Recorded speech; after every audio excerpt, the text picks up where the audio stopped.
Hello and welcome. Let's talk today about the appendicular skeleton.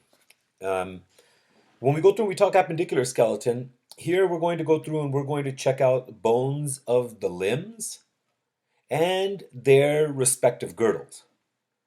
We'll see they are appended to the axial skeleton. The appendicular skeletal bones are. They are appended to the axial skeleton. So hence the name appendicular skeleton. Now, when we go through and we talk about the appendicular skeleton, here first we'll go through and we'll check out the pectoral or our shoulder girdle. It's also known as our pectoral girdle or shoulder girdle. Now, when we go through and we speak of this pectoral girdle, the shoulder girdle, it's going to be made up of, first we've got the clavicle. So it'll be made up of the clavicle anteriorly and the scapula posteriorly. And you can see that here from this image very well. The clavicle anteriorly, scapula posteriorly. So the bones are, again, the clavicle and the scapula. Let's talk first clavicle. The clavicles are also known as your collarbones, right? The clavicles found as a pair, right side, left side. So we're just like everything else we've been saying, we're going through and taking care of basically we have right side, left side. So here we're going to go through and we'll look at just one side and you can understand the same thing for the other side. Now, when we go through and we talk about the clavicles, again, they're your collarbones. They're slender S-shaped bones. They are slender S-shaped bones, and they're found extending across the superior thorax. They're found extending across the superior thorax. Now, these bones have they have a couple of different ends to them. We'll go through and we'll check those out in a few seconds. But first here, let's look at a superior view and an inferior view. Same thing you're seeing here, both together. Here we've got superior view on its own, and then here we have inferior view on its own. So let's check these out. So here we can see the bones have a sternal end to them. The sternal end is also known as basically the medial end. So sternal end or medial end. And the sternal end or medial end is a cone-shaped end. It's the cone-shaped end, and it's going to be found attaching to the sternal manubrium. It attaches to, you can see the sternal manubrium. And you can see that back inside of here as well. Then the other end, the acromial end is more flattened, and it's the lateral end, as you can see here. And this end articulates with the scapula. It articulates with the scapula. Now here, in relation to this bone, we can appreciate the conoid tubercle. The conoid tubercle is a ligament anchoring point. Ligament anchoring point found on the inferior aspect, you could see. Next, then we have our scapula. Let's talk about the scapulae. So here we could see one, and then here we could see, well, more specifically speaking, we can see the one from, and we can see its anterior surface. So this is anterior view. Here's the posterior surface and a posterior view. Now here, we can see both of them together, the anterior and posterior view. Here we can see each of them independently. So let's go through and look at them individually, independently. Now here we can see first we have the scapula. The scapula is known as your shoulder blades. Your shoulder blades. They are thin, triangular, flat bones. They are thin, triangular, flat bones. They're found on the dorsal surface of the rib cage. If you didn't notice that from the pictures. It's a little inlet they put in here. You got to be able to pick all that stuff up. They're found on the dorsal surface of the rib cage. They run from ribs 2 down to rib 7. From rib 2 down to rib 7. And you can, again, appreciate that right inside of there very well.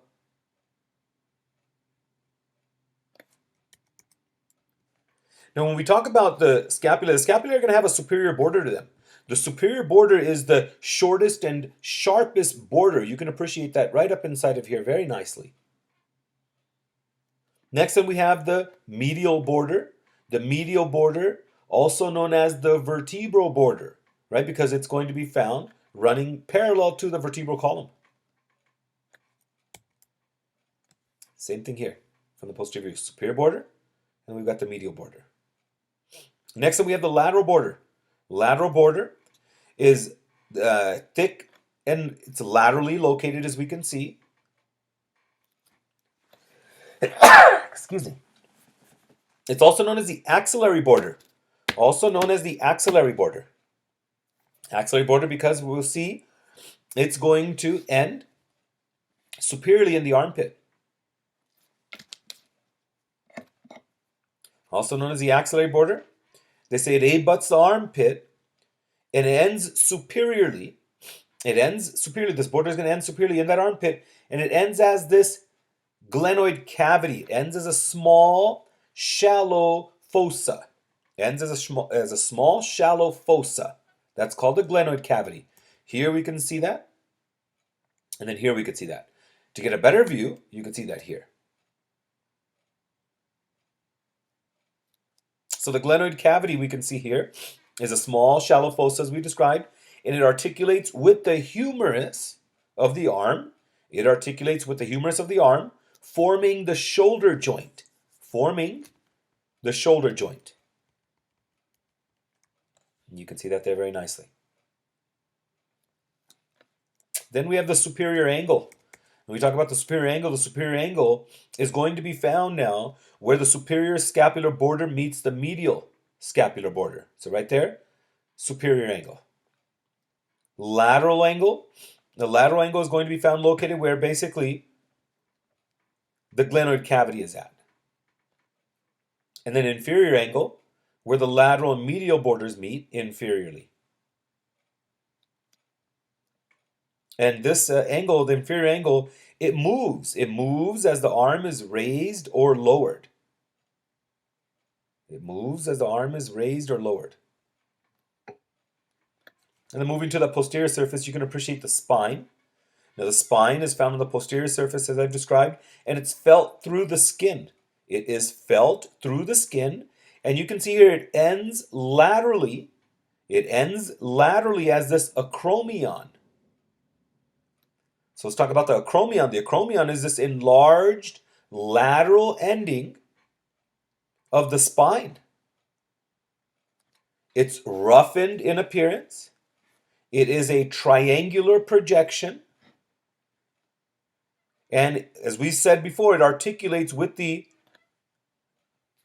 it's going to articulate with the acromial end of that clavicle we saw. It articulates with the acromial end of that clavicle. And now when the two articulate with each other, as we see here, they form the acromioclavicular joint. The acromioclavicular joint. Next, then we can appreciate the coracoid process here very nicely. This coracoid process is anteriorly projecting. It is anteriorly projecting. We can see here from the superior border. It looks like a bent finger. It looks like a bent finger. And it serves as one of the origin sites for the biceps brachii muscle. It's going to serve as the origin site for one of the heads of the biceps brachii muscles. The top of the glenoid cavity serves as the origin site for the other head of the biceps muscle. So you've got origin insertion coming through now. Next, then we are able to appreciate the infraspinous and supraspinous fossae. Supraspinous, supra, on or above the spine, everything's in the name. Infraspinous, on or infraspinous, below, right? We've got that spine. So infraspinous fossa. Sometimes medical terminology should come a bit easier after this. So these are fossae as we've described, and they're going to be found located on the posterior aspect of the scapula, and they contain the same basically named muscles we'll see. So when we talk muscles, the muscles are going to be supraspinatus muscle and infraspinatus muscles. Then we flip back over, and here we can appreciate the subscapular fossa. Again, everything's in the name. Subscapular, you can see very nicely. It will also contain the same named muscle, the subscapularis muscle. So shallow concavity formed by the entire anterior surface. Let's move to the upper limb then. Then we move to the upper limb. Here we're able to appreciate basically one of the 30 different bones we're going to go through and we're going to check out. So 30 bones are going to make up the framework of the upper limb, each limb, each upper limb, right? And the upper limb is going to be described regionally. You have first, you don't just say the arm, my whole arm, right? You notice we've been saying the upper appendage, the upper limb. So anatomically speaking, between the shoulder and the elbow, you have your arm. Between then the elbow and the wrist here, you've got your forearm. And then we've got the wrist and then we've got the hand. So anatomically speaking, the arm is going to be described regionally. The upper limb is going to be described regionally as the arm, forearm, and the hand. So let's talk first arm. Arm, as I said, between the shoulder and then between the elbow. Now when we talk about the arm is made up of one bone. The one bone is the humerus. So the humerus is the only bone of the arm. It is a typical long bone. It's the largest bone of the upper limb. And it articulates with the scapula, as we saw at the shoulder. And then also with the radius and the ulna, the forearm bones, at the elbow. Now, when we talk about this humerus, the humerus has a head to it. It has a head to it. The head is found on the proximal end of the humerus. The head is smooth and hemispherical. It is smooth and hemispherical, and it will articulate with the glenoid cavity. Next, then we can appreciate the anatomical neck. The anatomical neck is going to be the slight constriction inferior to the head.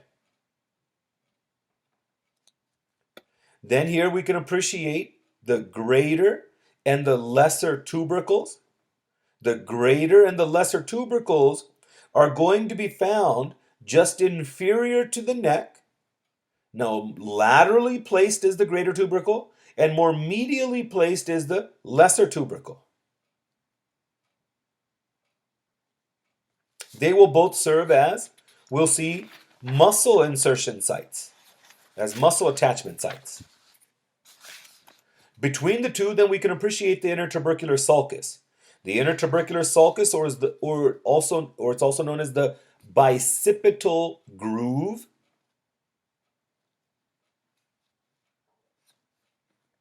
It separates the two greater and the lesser tubercles from one another. Also serves as a muscle anchoring site. Next, and moving down, we have our surgical neck. The surgical neck is just distal to the tubercles. And this is the most commonly fractured part, hence the name surgical neck, compared to the anatomical neck. So you can see that surgical neck. Next one we have the deltoid tuberosity. The deltoid tuberosity. Now when we talk about this deltoid tuberosity, you'll see here the deltoid tuberosity is going to be found midway down the shaft, found about midway down the shaft. That's on the lateral side of that humerus. And it's going to serve as an attachment site for the deltoid muscle. It will serve as an attachment site for the deltoid muscle.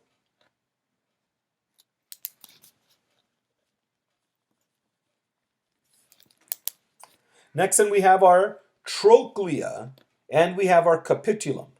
Trochlea and capitulum, now we can appreciate on the distal end of the humerus, and the two are our condyles of the humerus. So we talk about the condyles of the humerus, the trochlea and the capitulum. Now the trochlea is, again, they're both on the distal end. It's more medially located compared to the other. It's the more medially located. It's the more medially located condyle.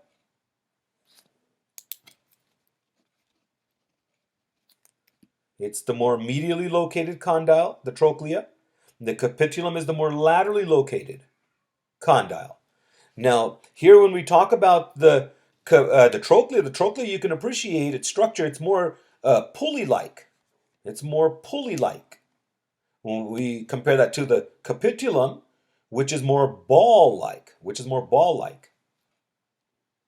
And we'll see they're adapted for the forearm bones. Next then we have the medial epicondyle and the lateral epicondyle. The medial and lateral epicondyles are also at the distal end of that humerus, and they flank the pair of condyles. They flank the condyles, and they will serve as muscle attachment sites. Next in here we can appreciate the coronoid fossa. The coronoid fossa is found on the anterior surface, just superior to the trochlea. On the anterior surface, just superior to the trochlea. And it will receive the coronoid process. It will receive the coronoid process of the ulna when the arm is fully flexed, when the arm is flexed. Next, then on the posterior aspect, superior to the trochlea, is the olecranon fossa. The olecranon fossa. So posterior surface, superior to the trochlea. Coronoid fossa, anterior surface, superior to the trochlea. Now here, the olecranon fossa is going to receive the olecranon process. It will receive the olecranon process of the ulna when the arm is extended.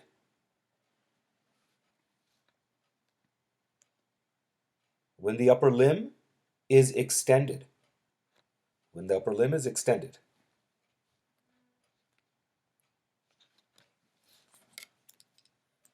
Next, then we have the radial fossa. The radial fossa. Now we talk about the radial fossa now moving back to the anterior view, lateral to the coronoid fossa, superior to the capitulum is the radial fossa. So we talk radial fossa, lateral to the coronoid fossa, superior to the capitulum, and it will receive the head of the radius. It receives the head of the radius in the flex position, when the upper limb is in that flex position. Next, then let's move down to the forearm. When we talk about the forearm, here we can appreciate the bones. Same thing here. The forearm is made up of two parallel long bones. One of them is called the radius, and the other is called the ulna. So the radius and the ulna form the forearm, also known as the antebrachium. Antebrachium. Proximally, you can see these two bones articulate with one another. They also articulate with the humerus, as we have seen. Distally, they articulate with one another again. And also they articulate with the wrist bones we're going to see. Here, when they articulate with each other at the proximal end, we call this the proximal radioulnar joint. Distal radioulnar joint. Let's talk first ulna. When we talk about the ulna also referred to as the elbow bone. The ulna, you can see, is slightly longer than the radius. And the ulna looks kind of like a wrench. It looks like a wrench. And this part here is what kind of gives it that wrench-looking appearance you can see here. I say it's a cheating bone because it's the first letter in its name is actually spelled out here, you could see, in its shape. Excuse me. So here when we talk about the ulna, you can also appreciate how the ulna is much wider proximally and it starts to thin out distally, which is going to be the opposite here with the radius. The radius is going to be thin proximally and it starts to widen out as we move distally. So the ulna is widened out proximally and it starts to thin out distally. Now here we've got the olecranon process that we've been talking about, the fossa. So here we can see the process, and then the same thing here with the coronoid process. First, let's talk olecranon process. Prominent process. Same thing with the coronoid process, prominent process. We can see there very well. And they're going to grip the trochlea. They grip the trochlea of the humerus, forming a hinge joint. Forming a hinge joint. Now, between the two, we have what we call the trochlear notch. The trochlear notch. The trochlear notch is a deep concavity. It's a deep concavity that separates that olecranon and coronoid process from one another. And it also contains the trochlea. It will contain the trochlea. Also appreciated here is the radial notch. When we talk about the radial notch is a small depression. It's a small depression on the lateral side of that coronoid process. This is where the radius and the ulna will articulate proximally.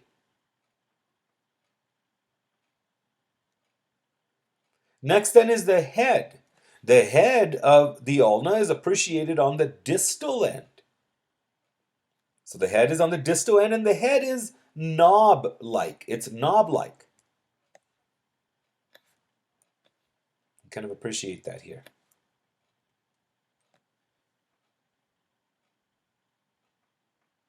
Right inside of there.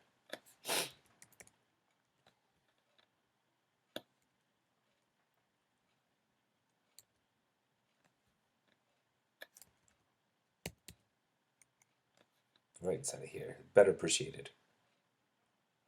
Next in here, we're going to be able to appreciate the ulnar styloid process. Now, the ulnar styloid process, you can see right inside of there, again, going back to the terms. Now, the ulnar styloid process is going to be found medial to the head. It's on that medial aspect of the head. And it's going to contain ligaments for the wrist. It will contain ligaments for the wrist ligaments. Next bone is the radius. We talk radius. The radius is thin proximally and wide distally, opposite to the ulna, as we said. Here we have the head. The head is on the proximal end. The head is like the head of a nail. Like the head of a nail that we'd hit with a hammer. The superior surface is concave. It is concave. And it articulates with the capitulum. Obviously, you can understand then why it's concave. Because you saw the capitulum.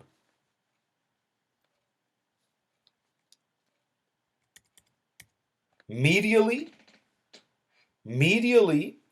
you can see it's going to articulate with that ulna. Next then is the radial tuberosity. Found just distal to the head, and then the neck is the radial tuberosity. The radial tuberosity is rough and inferior, as we said, to the head, and then also the neck. And it's going to serve as an insertion point for the biceps muscle. It will serve as an insertion point for the biceps muscle. Next, then we have the ulnar notch. When we talk about the ulnar notch is going to be found at the distal end, and this is where you have that distal radius articulating with the ulna. So right inside of here, ulnar notch. Next then is this radial styloid process of the radius. Laterally located now. Laterally located and also contains wrist ligaments. Allows wrist ligaments to come in and bind and attach. Between the two, then we can appreciate interosseous membrane. I-N-T-E-R, interosseous membrane. In between. It's flat, flexible membrane ligament that's going to help connect that radius and the ulna along their entire length. And it helps to strengthen those bones, provide support to those bones. Next then we have the hand.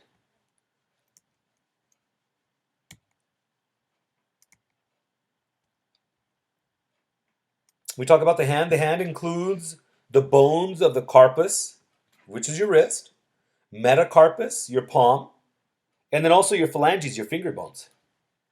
So first let's talk carpals. Carpals are basically your wrist bones. When we talk wrist watch, a wrist watch is technically worn on the distal radius and the ulna, okay, because the wrist would be then a little bit further down right here. Unless the watch is, somebody who has a bigger wrist than you, or it's a size bigger than yours. Now, when we go through, we talk about the carpals, 8 bones, 8 carpal bones we can appreciate right inside of here. They're 8 marble-sized short bones. 8 marble-sized short bones. So what we'll do first is we'll go through the proximal row of 4, and then we'll take care of the distal row of 4. So the proximal row of 4 you can see here, and I want you to understand which bone is articulating with which bone. Scaphoid, and you can see radius here. So scaphoid, lunate, tracheatrium, and then here's the 4th, the pisiform, in the proximal row. And the pisiform, you can see it sits right on top of the tracheatrium. So if we're to flip the wrist over, you can't appreciate that pisiform because it sits on top of the tracheatrium. So from back here, all you can see is the tracheatrium. So scaphoid, lunate, tracheatrium. Now the distal end you can see here includes then the trapezium, trapezoid, and here we've got capitate and hamate. People have mnemonics and whatnot, makes it easier. One I remembered was some lovers try positions that they can't handle. Okay, and that basically gave me a letter for each of the bones, and I had to come up with that then. Metacarpals, basically the bones of your palm. Remember, you have a palm. A lot of people come and ask me, Doctor, are our fingers really this long?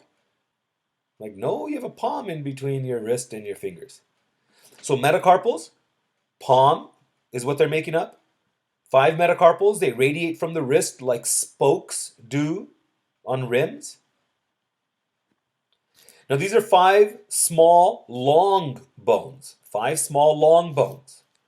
They're 1 through 5, you can see. And you can see they're not named. They're not named, they are numbered 1 through 5. Starting with the thumb moving towards the little finger. Next thing here, when we go through and we talk about the metacarpals themselves have a few subdivisions to them. And the few subdivisions include the base of each of these bones. The base then leads us to the shaft,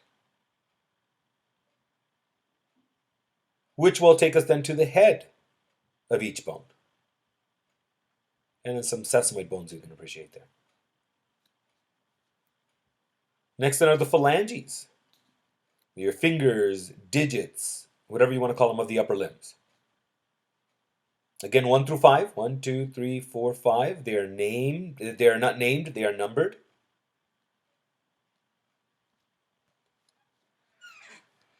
So here we can see each phalange is made up of 3 parts, except for the thumb, which is only made up of 2 parts. So here you can see each phalange has 3 basically bones in there, a proximal, middle, and distal. Proximal, middle, distal. Proximal, middle, distal. Proximal, middle, distal. When you get to the thumb, just proximal and distal. 2 bones there. So giving us a total of 14 bones. 14 bones in the fingers. So except for the thumb, which has 2 bones, the rest of them are going to have 3 bones. The thumb, also known as your pollex, has 2 bones, no middle phalanx. Let's move to the pelvic girdle. Now when we talk pelvic girdle, your hip girdle, it attaches the lower limbs bones to the axial skeleton. It attaches the lower limbs bones to the axial skeleton. It also transmits weight on the legs. Pelvic girdle we'll see is going to be formed by these hip bones. So let's talk about these coxal bones, the hip bones. Now these coxal bones, your hip bones, help basically form the pelvic girdle. Each large, irregularly shaped hip bone, it consists of 3 bones that have been fused together. Here we can appreciate those three bones. Same thing here, a lateral and a medial view. And here we can see each one a little more zoomed in. So first bone we have here we're going to talk about is the ilium. The ilium is this large flaring bone. It's this large flaring bone. It forms the superior region of the coxal bone. It forms, you can see here, the superior region of the coxal bone. Next one we have the body of this bone. The body is found located just inferior to the ala. So you can see right down inside of here where the three bones kind of come together. It's a thicker part of the bone. Again, remember the main thick part of the bone is usually what's going to be referred to as the body. So here you can appreciate then the body. Next one we have the alae. The alae are going to be the superior wing-like projections. So whenever you hear the term alae, you're talking about a wing-like projection. And then here we can appreciate the iliac crest. The iliac crest. Now the iliac crest is a thickened superior margin of the alae. It serves for muscle attachment and a very important landmark. Next then we have the anterior and posterior superior iliac spines. So basically the endings of the iliac crest. Anterior superior iliac spine in the front, posterior superior iliac spine in the back. Again, both serving as muscle attachment, muscle anchoring sites.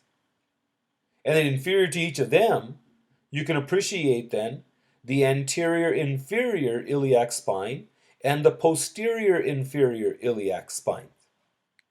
So located below the superiors and less prominent, but also serving as muscle anchoring sites. Here then we can appreciate the greater sciatic notch. The greater sciatic notch is found located inferior to the posterior inferior iliac spine. And you can see here it indents deeply. It indents deeply. The sciatic nerve is usually found passing through. The sciatic nerve is usually found passing through, making its way to reach the thigh.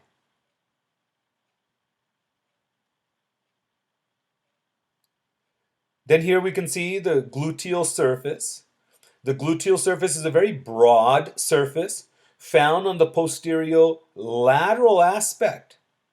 Found on the posterior lateral aspect, right up in here, all gluteal surface. And it serves as, we'll see, for muscle attachment. It also serves for muscle attachment.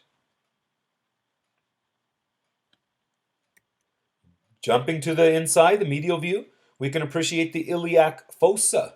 The iliac fossa. The iliac fossa is on the medial surface of the iliac alae. On the medial surface of the iliac alae. Also going to contain a muscle, iliacus muscle. Iliacus muscle.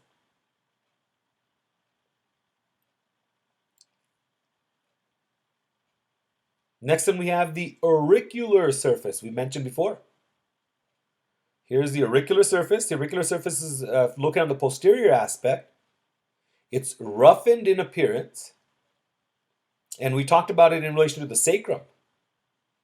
We said that the sacrum will articulate with the same name surface, and there you go. So you can understand then sacroiliac joint.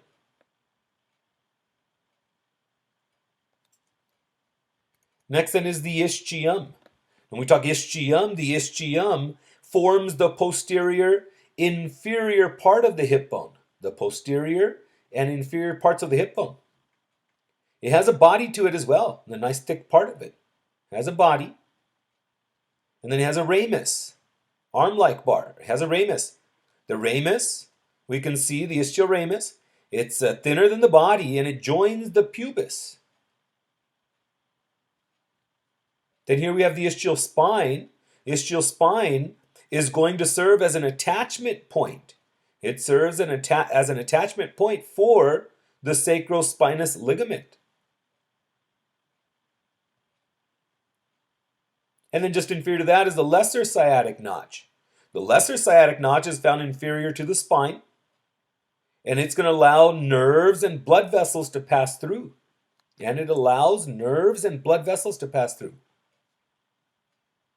Next in here, you can appreciate the ischial tuberosity. We've talked about this before. We said we were sitting on it. I'm sitting on it right now. I'm sure most of you guys probably are. Some of you guys are probably on the go watching this. So you're definitely not. Those of us who are seated, we're seated on the ischial tuberosity. It's found on the inferior surface. It's rough and grossly thickened, right? You can see it. It's thickened in appearance. It bears most of our weight when we're sitting. If you're lying, then the scapula becomes one of them. Pressure points. So all very important, especially in patients who are immobile. You've got to keep moving them so that way they don't develop ulcers with these bone pieces basically just shoving right through the skin. Obviously, you know then what that's going to cause, ulcer. Third bone then is the pubis. We talk about the pubis or the pubic bone. It forms the anterior portion of this hip bone. It forms the anterior portion of the hip bone. The body is right at the center. It's the more thicker part of that bone. And here we can appreciate the superior and inferior rami. Superior and inferior rami.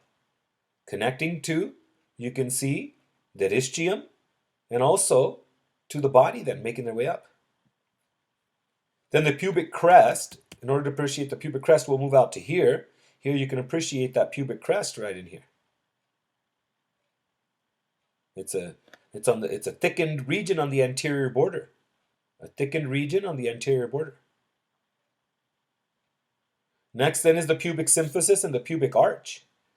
The pubic symphysis, we've talked about this joint that's formed here between this fibrocartilage and then the two bones. The pubic arch then you can appreciate right underneath here. It's formed when the bodies of the two pubic bones join right at the midline. That pubic symphysis is formed there and the pubic arch is formed there thanks to that. So here we can see a fully articulated pelvis. Moving back to the side, we can appreciate the acetabulum. The acetabulum is on the lateral surface. Back in the days, this was the term used to describe a vinegar cup, acetabulum. Vinegar cup. So you can see here this acetabulum is found on the lateral surface, and the acetabulum is also, it's named for a vinegar cup basically. And what is the deep hemispherical socket? It's a deep hemispherical socket that's going to accommodate the head of the femur, that will articulate with the head of the femur. Also here what you see is happening is this is where all three of these coxal bones come and fuse together. Where all three coxal bones come and fuse together. Beneath the acetabulum, then we can appreciate the obturator foramen. The obturator foramen is this large opening in the hip bone. Large opening in the hip bone, and it's formed as the rami of the pubic bone, as the two rami of the pubic bone, runs laterally basically to join with the body and in the ischioramus. Blood vessels and nerves are going to be able to pass through. And most of this is going to be covered by membrane. Most of this foramen is going to be covered by membrane, but then blood vessels and nerves are going to be able to pass through. Next, then we have what we call the pelvic brim. This pelvic brim is another name for the rim of the pelvis. So it's a continuous oval ridge that runs from the pubic crest, basically, all the way towards the sacrum.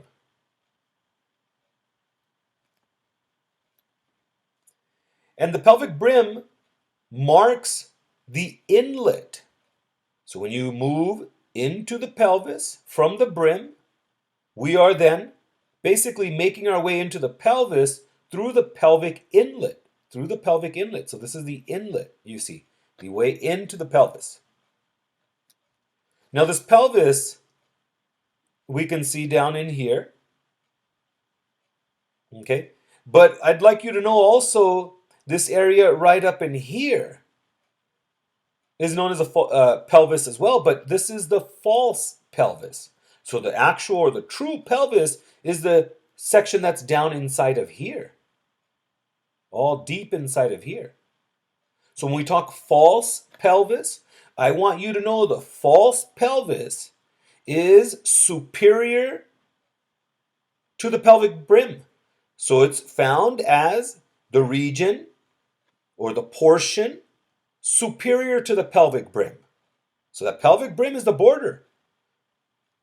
So superior portion to the pelvic brim is the false pelvis. The false pelvis is going to be bounded by the alae, as we can see here, bounded by the alae of the ilia laterally, and also by the lumbar vertebra, posteriorly.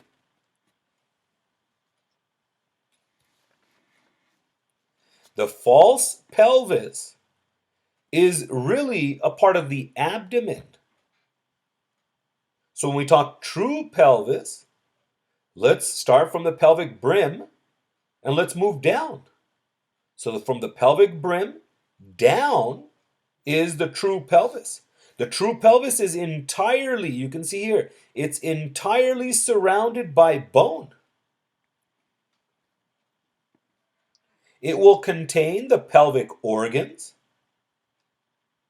and its dimensions, particularly those of the inlet and the outlet down here, are going to be critical to the uncomplicated delivery of a baby. And they are carefully measured by your OB.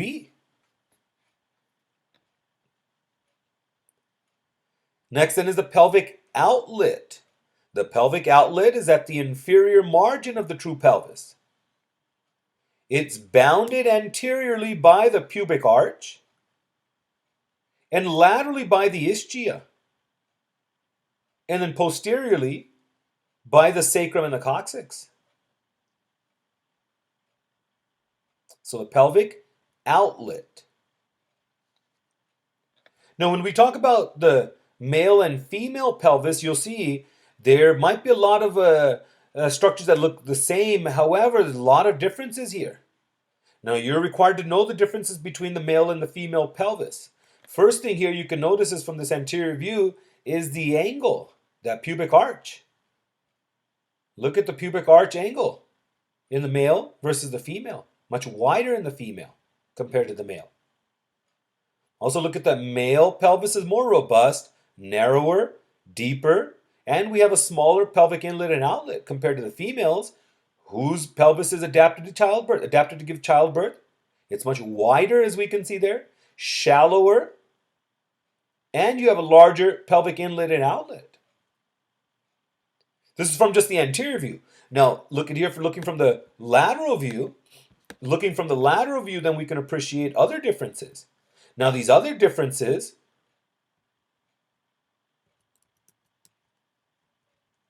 that we're able to appreciate. So I want you to go through all of these tables and check everything out, read it, and understand it.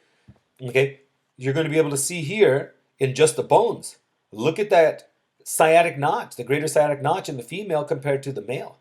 In the male, look at the greater sciatic notch in the male compared to in the female. Compared to in the female. Now let's turn this pelvis around to the side. Now look at the side, look at the female's sacrum and coccyx versus the male's sacrum and coccyx. Females are much wider and shorter, and a sacral curvature is accentuated compared to the male. And look from the bottom. Looking from the bottom, look at the outlet in the male versus the female.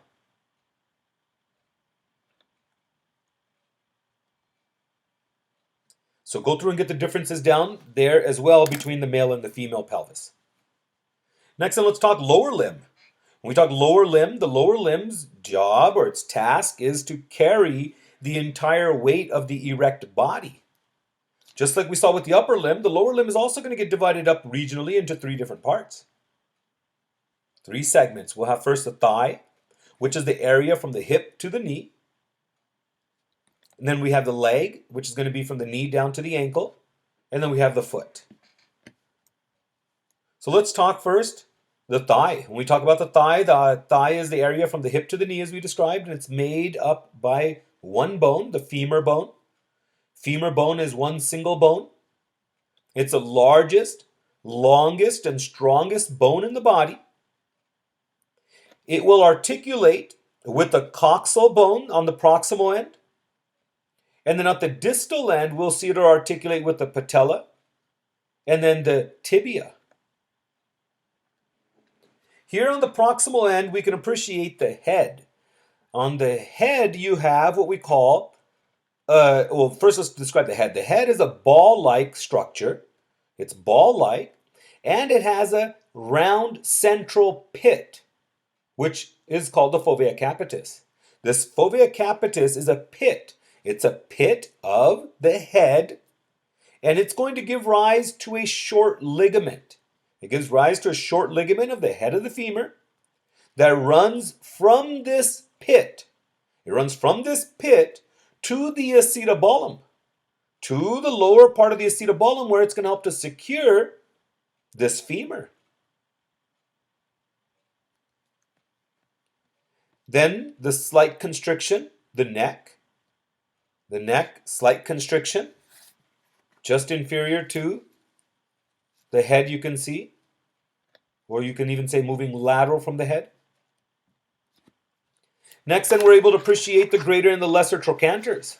So moving even further laterally, we have the greater trochanters, and then moving inferiorly from those greater trochanters are the lesser trochanters. So here we can appreciate the neck. Then we move down and lateral and kind of medial, you can appreciate your trochanters, the greater and the lesser trochanters. Now the greater and the lesser trochanters are just medial and lateral to one another, just medial and lateral in comparison to one another. And they're going to serve as muscle attachment sites. They will serve as muscle attachment sites. Next, then we have in between the two the intertrochanteric line. The intertrochanteric line. And it connects basically both of those trochanters. It's just a narrow ridge of bone as we've described. Now on the posterior aspect, when we flip it around, you can appreciate the actual crest. So here you have an actual crest formed by the bone. So the intertrochanteric crest. So running in between the two trochanters, but on the posterior aspect. Next then is the gluteal tuberosity. The gluteal tuberosity is found located just inferior to that crest on the posterior aspect. Continuing down with the tuberosity, then we have the linea aspera. The linea aspera. The linea aspera is a long vertical ridge, or you can call it the blended in part of the gluteal tuberosity. Then we have our lateral and medial condyles. Lateral and medial condyles are rough in appearance. They're rough in appearance. They're broad, wheel-like endings of the femurs. Wheel-like endings of each of the femur. Each of the femurs. And they're going to articulate with the tibia. And they will articulate with the tibia. Next, and flanking those condyles are the lateral and medial epicondyles. Lateral and medial epicondyles are going to serve as the sites of muscle attachment. And then here we can appreciate the patellar surface. The patellar surface is a smooth surface located in between the condyles on the anterior aspect, between the condyles on the anterior aspect, and it articulates obviously with the patella. Articulates with the patella. Now, on the posterior aspect, you have the intercondylar fossa. The intercondylar fossa. So deep, U-shaped concavity. Next then is the knee. The knee is made up of this one major bone here, the patella. You can see then You got an anterior and a posterior view of the patella. And this is a triangular sesamoid bone. It's a triangular sesamoid bone. It's formed and it's enclosed in the quadriceps tendon. And what it does, it helps to secure the anterior thigh muscles. It helps to secure the anterior thigh muscles to the tibia. To the tibia. Let's move down then to the leg. Now we talk about the leg. The leg is basically the same thing as we saw the forearm. Two parallel bones, two parallel long bones forming that skeleton. And again, it's the region between the knee and the ankle. Now the tibia is second. It's second to the femur in size and strength. Here we also have medial and lateral condyles. They're found on the proximal end of the tibia. They're huge concave projections again. And then here between the two you can appreciate the intercondylar eminence. The intercondylar eminence. They're basically irregular projections found separating the condyles. Then we have the tibial tuberosity. The tibial tuberosity is rough in appearance, and it's located just inferior to the intercondylar eminence. And this is where we said that quadriceps tendon is going to come in and help secure that thigh muscles. Next in here we can appreciate the anterior border. This anterior border is very sharp.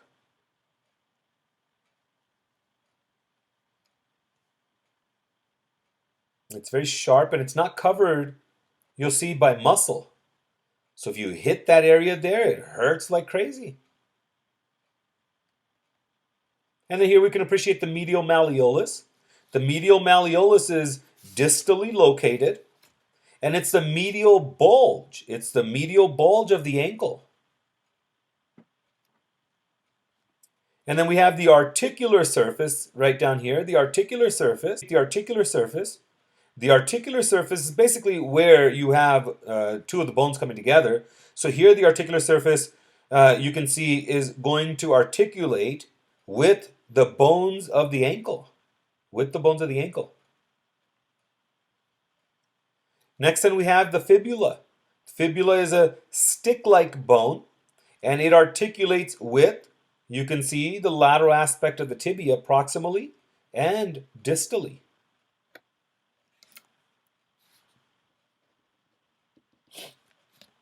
Here on the proximal end, we can appreciate the head of that fibula. In the distal end, then, we have the lateral malleolus, the lateral bulge at the ankle on the outside. Same thing here, interosseous membrane. We saw with the forearm. Next then is the foot. Let's talk foot. Foot, you've got your tarsals. So 7 bones that are called the tarsals. And they're going to form the posterior half of the foot. They're like the carpals of the hand. Then we have our metatarsals, like the metacarpals, and then the phalanges. So tarsals, first you can appreciate the talus. The talus, and here we have the calcaneus.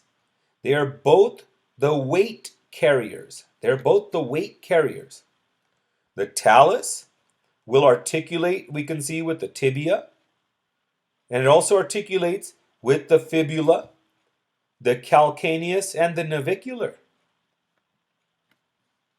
The calcaneus, it forms the heel of the foot.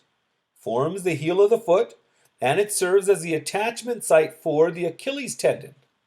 For the Achilles tendon. Next, then we can appreciate the cuboid. The cuboid is laterally located anterior to the calcaneus. And then the navicular, anteriorly located to the talus, but more medially placed compared to the cuboid. And then we have our 3 cuneiform bones, lateral cuneiform, medial cuneiform, and then in between the two is the intermediate cuneiform. You can see they are articulating with the metacarpals. I mean, the metatarsals. The metatarsals. Same thing, 5 small long bones. They're numbered 1 through 5. From the big toe, they are not named. One is thick and short, and they're arranged just like the hand, like spokes. Then we have our phalanges, 14 phalanges. Smaller than the hands, but arranged the same way. 1 through 5, one has 2 bones, the rest have 3. Proximal, middle, and distal, and just proximal and distal with the big toe. The big toe is also known as the hallux. Hallux, the big toe.